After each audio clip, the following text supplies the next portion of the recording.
നമസ്കാരം. ഇന്ത്യൻ ടീമിന്റെ മുഖ്യ പരിശീലകനായി ഗൗതം ഗംഭീർ വന്നതിന് ശേഷം ഇന്ത്യൻ ടീമിൽ വലിയ മാറ്റങ്ങളാണ് നടന്നുകൊണ്ടിരിക്കുന്നത്. T20യിലും ഏകദിനത്തിലും ടെസ്റ്റിലും വ്യത്യസ്തമായ ടീമുകളെ പരിഗണിച്ച പ്രതിഭാശാലികളായ താരങ്ങൾക്ക് കൂടുതൽ അവസരം നൽകാനാണ് ഗംഭീർ ശ്രമിക്കുന്നത്. ഇന്ത്യയുടെ T20യിലെ ഒന്നാം നമ്പർ വിക്കറ്റ് കീപ്പറായി ഇപ്പോൾ സഞ്ജു സാംസണിന് അവസരം ലഭിക്കുന്നുണ്ട്. അവസാന ശ്രീലങ്കൻ പരമ്പരയിലും ഇപ്പോൾ ഇതാ ബംഗ്ലാദേശ് പരമ്പരയിലും സഞ്ജുവിനാണ് കീപ്പർ സ്ഥാനമുള്ളത്. ഗൗതം ഗംഭീർ സഞ്ജുവിനെ പിന്തുണയ്ക്കുന്ന പരിശീലകനാണ്. അതുകൊണ്ട് തന്നെ സഞ്ജു T20യിൽ ഇന്ത്യയുടെ ഒന്നാം നമ്പർ കീപ്പറായി തുടരും എന്നാണ് ആരാധകർ വിലയിരുത്തുന്നത്. എന്നാൽ സഞ്ജു സാംസൺ ഇന്ത്യയുടെ ഒന്നാം നമ്പർ കീപ്പറായി സ്ഥാനം ഉറപ്പിച്ചോ? ഇല്ല എന്ന് തന്നെ വേണമെങ്കിൽ പറയാം. ഋഷഭ് പന്തും ഇഷാൻ കിഷനും മടങ്ങി വരാൻ തയ്യാറെടുക്കവേ സഞ്ജുവിന് സീറ്റ് ഉറപ്പിച്ചെന്ന് പറയാനാകില്ല. താൽക്കാലികം മാത്രമാണ് ഇത്. ഋഷഭ് പന്ത് വരുമ്പോൾ സഞ്ജുവിന് വഴിമാറി കൊടുക്കേണ്ടി വരും. ഇതിന്റെ കാരണങ്ങൾ തന്നെ നമുക്ക് വിശദമായി പരിശോധിക്കേണ്ടതുണ്ട്.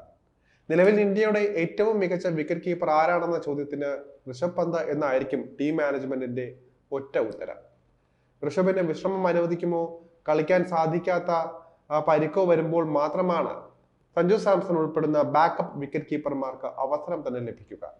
ഋഷഭ് പന്ത് തിരിച്ചെത്തുമ്പോൾ സ്വാഭാവികമായും ഋഷഭിന് തന്നെയാകും ഇന്ത്യ ഒന്നാം നമ്പർ വിക്കറ്റ് കീപ്പർ സ്ഥാനം നൽകുക.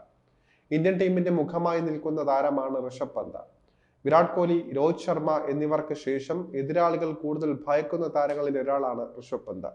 T20യിലെ ഋഷഭിന്റെ കണക്കുകൾ അത്ര മികച്ചതല്ല. അതുകൊണ്ട് തന്നെ ഋഷഭിനെ T20യിൽ നിന്ന് മാറ്റി ടെസ്റ്റിലും ഏകദിനത്തിലും കൂടുതൽ ഉപയോഗിക്കാനാണ് പരിശീലകൻ ഗൗതം ഗംഭീർ ആഗ്രഹിക്കുന്നതെങ്കിൽ സഞ്ജുവിന് ഇനിയും അവസരം പ്രതീക്ഷിക്കാം. അല്ലാത്ത പക്ഷം വഴിമാറി കൊടുക്കേണ്ടി വരുമെന്ന് നിസ്സംശയം പറയാം.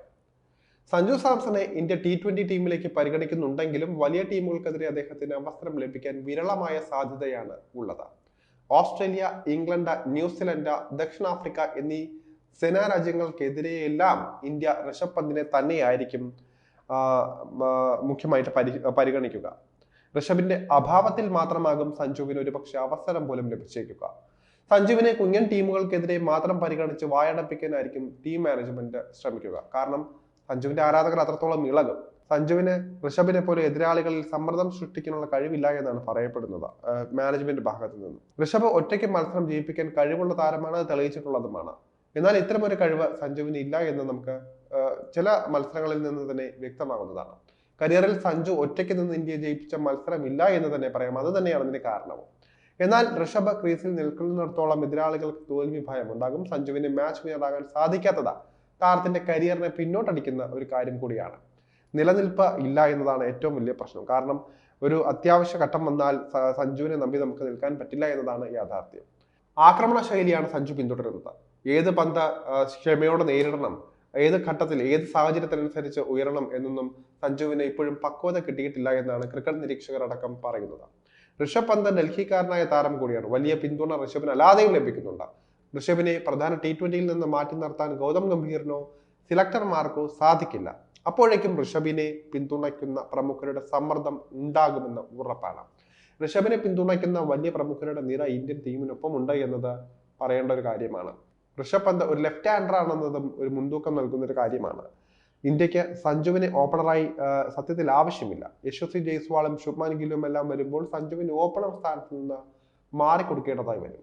നിലവിൽ പകരക്കാരന്റെ സ്ഥാനം മാത്രമാണ് സഞ്ജുവിന് ഇന്ത്യൻ ടീമിൽ ഉള്ളത് എന്ന് വേണമെങ്കിൽ പറയാം.